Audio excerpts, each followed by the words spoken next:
صلو علی الحبیب صلی اللہ تعالی علی محمد۔ جیسے کہ ابھی میں نے یہ بات عرض کی ہے کہ کل ہم نے میراث کا اثبات پڑھا تھا۔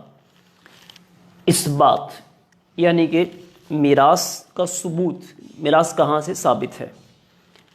اس کے اندر ہم نے قرآن مجید فرقان حمید کی آیات مبارکہ، پھر احادیث، اور اس بات کو بیان کیا گیا تھا کہ یہ لوگ مستحق ہیں، ان کو میراث ملتی ہے۔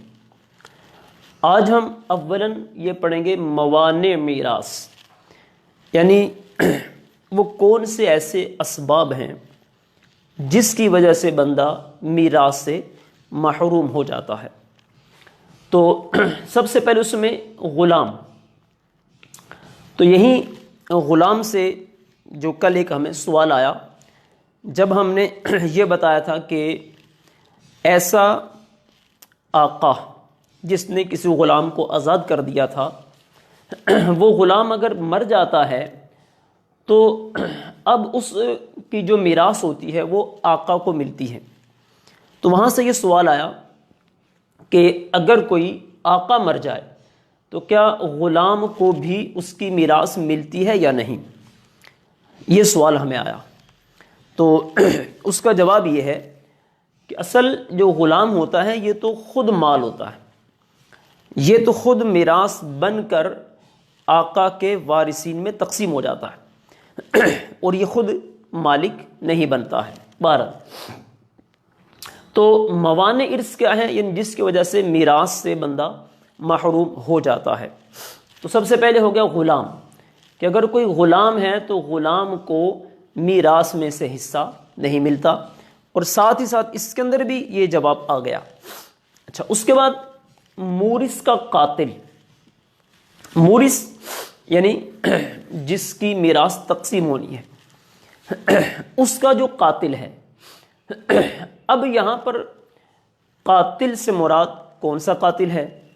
چونکہ شرعاً قتل کی 5 اقسام ہیں، تو یہاں پر جو قاتل مراد ہے، اس سے مراد وہ قاتل ہے کہ جب قاتل نے قتل کیا ہے مورث کو، تو اس قتل کی وجہ سے اس پر یا تو قصاص لازم آیا یا پھر اس پر کفارہ واجب ہوا۔ تو چونکہ قتل کی مختلف اقسام ہیں، ان میں سے بعض ایسی ہیں جن میں قصاص ہے، بعض ایسی ہیں جن میں کفارہ ہے، بعض میں یہ چیزیں نہیں ہیں۔ تو ان کی اگر آپ تفصیل جاننا چاہتے ہیں تو یہ اپنے بہار شریعت کے 18ویں حصے میں اس کی تفصیل موجود ہے کہ قتل کی کتنی اقسام ہیں اور کون کون سا قاتل جس پر قصاص آئے گا، کون سا قاتل وہ ہے جس پر کفارہ آئے گا۔ تو یہ آپ وہاں سے اس کو جان سکتے ہیں۔ تو دوسرا جو مانع ارث ہوا، یعنی جس کی وجہ سے میراث نہیں ملتی، وہ ہے قاتل۔ تیسرے نمبر پر ہے دین کا اختلاف۔ دین کا اختلاف مطلب یہ کہ جیسے مسلمان ہے تو مسلمان کسی کافر کا وارث نہیں بنے گا، یعنی معاذ اللہ اگر کوئی بندہ ایسا ہے کہ جو کفر میں چلا گیا، اب اس کا جو وارث ہے وہ مسلمان ہے، تو اس طرح یہ مسلمان کافر کا وارث نہیں بنے گا۔ تو جس طرح مسلمان کافر کا وارث نہیں بنے گا، اسی طرح کافر مسلمان کا بھی وارث نہیں بنے گا۔ اس کے بعد ہے ملکوں کا اختلاف۔ یہ بات ذہن میں رکھیے کہ جو ملکوں کا اختلاف ہے، اس میں صرف غیر مسلم شامل ہیں، یعنی غیر مسلم جیسے عیسائی ہیں، تو وہ اگر ایک ملک میں رہتا ہے اور دوسرا کو کسی دوسرے ملک میں رہتا ہے، اور دوسرا ملک بھی ایسا ہو کہ یہ ان کی آپس میں الگ الگ افواج ہوں، الگ الگ ان کی آرمیز ہیں اور ان کی جنگیں ہوتی ہیں، یعنی وہ دارالحرب ہے، اور یہ جو بندہ ہے کسی دوسری جگہ پر جیسے دارالاسلام میں رہتا ہے، تو اب یہ ملکوں کا جو اختلاف ہوگا یہ بھی مانع ارث ہوگا۔ مطلب دو کوئی آپس میں بھائی تھے، دونوں ہی غیر مسلم ہیں، عیسائی ہیں، ان میں سے ایک دارالحرب میں ہے اور دوسرا دارالاسلام میں ہے. تو اب اگر کسی کا وہاں انتقال ہوگا تو یہ اس کے لیے مانع ارث ہے، لہٰذا یہ بھی میراث کا مالک نہیں بنے گا. تو موانع ارث ہم نے بیان کر دیے. وہ کون سے بیان کیا ہم نے؟ 4. نمبر 1 غلام، یعنی اگر غلام ہے تو وارث نہیں بنے گا. نمبر 2 مورث کا قاتل. قاتل سے مراد وہ قاتل کہ جس پر یا تو قصاص آئے یا کفارہ واجب ہو. اس کے بعد دین کا اختلاف، یعنی مسلم اور غیر مسلم جیسے کافر.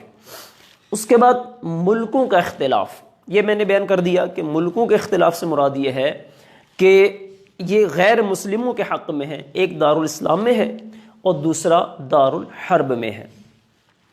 تو اس طرح یہ ملکوں کے اختلاف کی بنا پر بھی یہ ایک دوسرے کے وارث نہیں بنیں گے.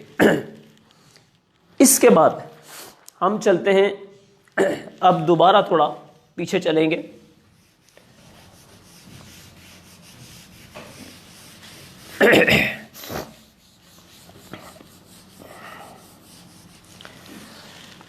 پیچھے جانے کا مقصد کیا ہے؟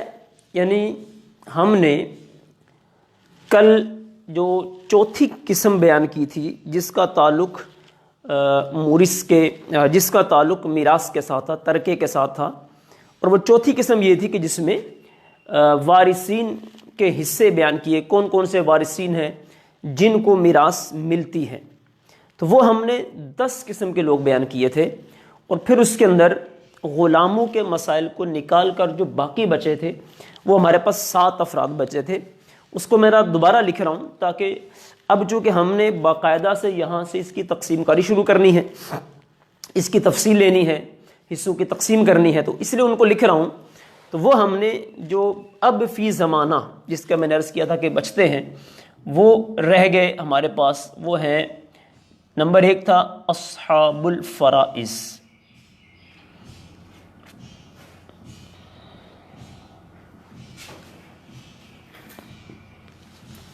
نمبر 2 تھا ہمارے پاس عصبات نسبیہ.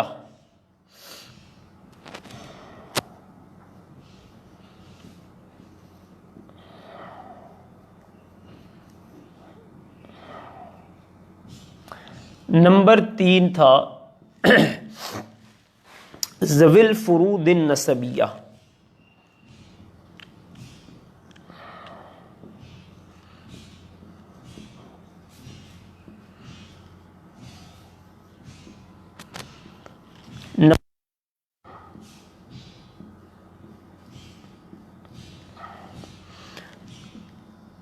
نمبر 5 کہ جس نے کسی پر نسب کا اقرار کیا تھا، جس نے کسی پر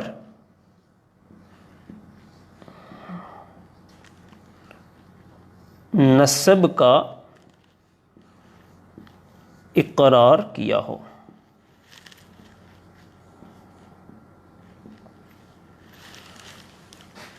اور نمبر 6 تھا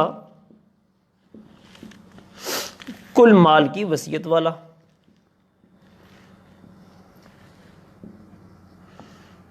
کل مال کی وصیت والا شخص. اور نمبر 7 پھر تھا بیت المال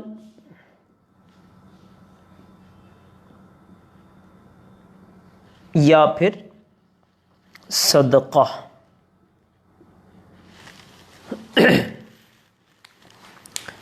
تو اس طرح یہ 7 وہ لوگ فی زمانہ بچتے ہیں کہ جن میں میراث تقسیم ہوتی ہے. اصحاب فرائض ہم بیان کر چکے ہیں کہ یہ وہ ہیں کہ جن کے حصے قرآن و حدیث اور اجماع سے ثابت شدہ مقرر ہیں.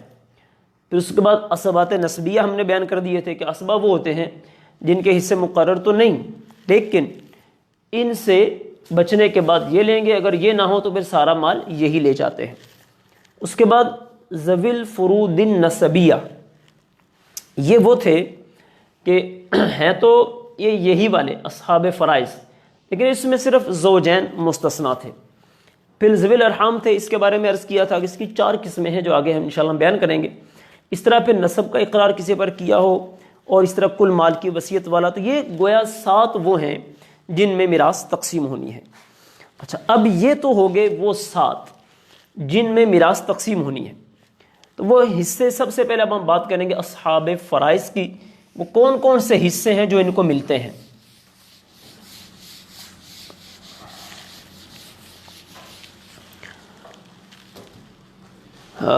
یہ ایک بڑی اہم بات آج ہم یہ بیان کرنے جا رہے ہیں. اہم اس اعتبار سے ہے کہ آگے جتنے بھی مسائل میراث کے ساتھ تعلق رکھیں گے، جس میں بالخصوص تقسیم کاری کے مسائل ہیں، ان کا ڈیپینڈ اسی پر ہوگا. ٹھیک، تو اصحاب فرائض یعنی جن کے حصے مقرر ہیں، تو حصے مقرر کتنے ہیں؟ المفروض المقدرہ،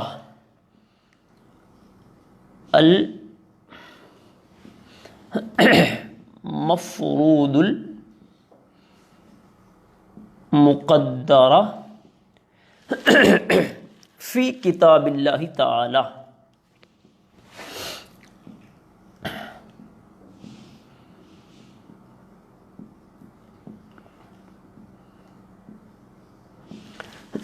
ستۃ،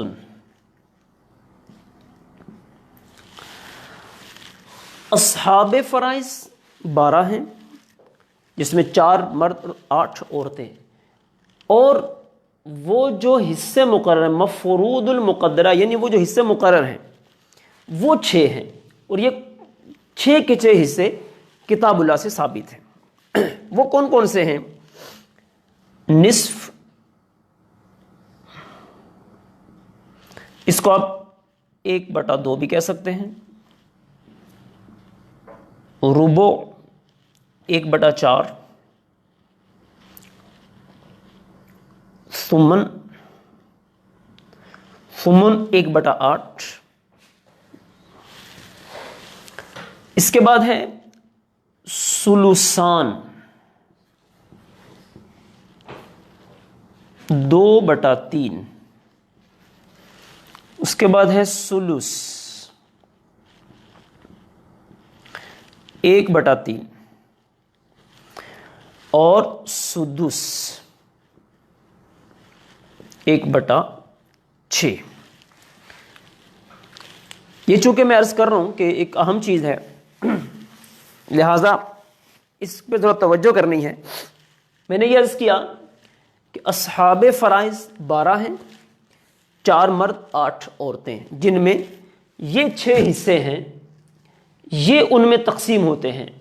اصحاب فرائض میں جن کے حصے مقرر ہیں وہ ہے نصف، ربع، ثمن، ثلثان، ثلث اور سدس. تو اب ان 12 افراد میں یہی 6 حصے تقسیم ہوتے جائیں گے. ان 6 حصوں کے اندر بڑی ایک زبردست قسم کی بات ہے. وہ کیا ہے؟ ان کے اندر ایک تعلق ہے، اس میں اور اس میں، ان کے اندر اور ان کے اندر ہے. اور اس تعلق کا جو نام ہے اس کو ہم کہتے ہیں تضعیف و تنصیف. اس تعلق کا نام ہے تضعیف و تنصیف.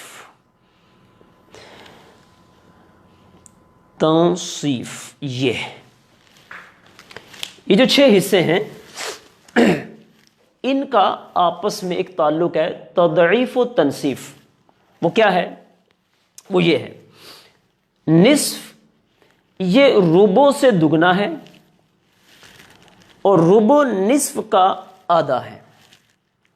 اس کے بعد ربع یہ ثمن کا دگنا ہے، اور ثمن جو ہے یہ ربع کا آدھا ہے.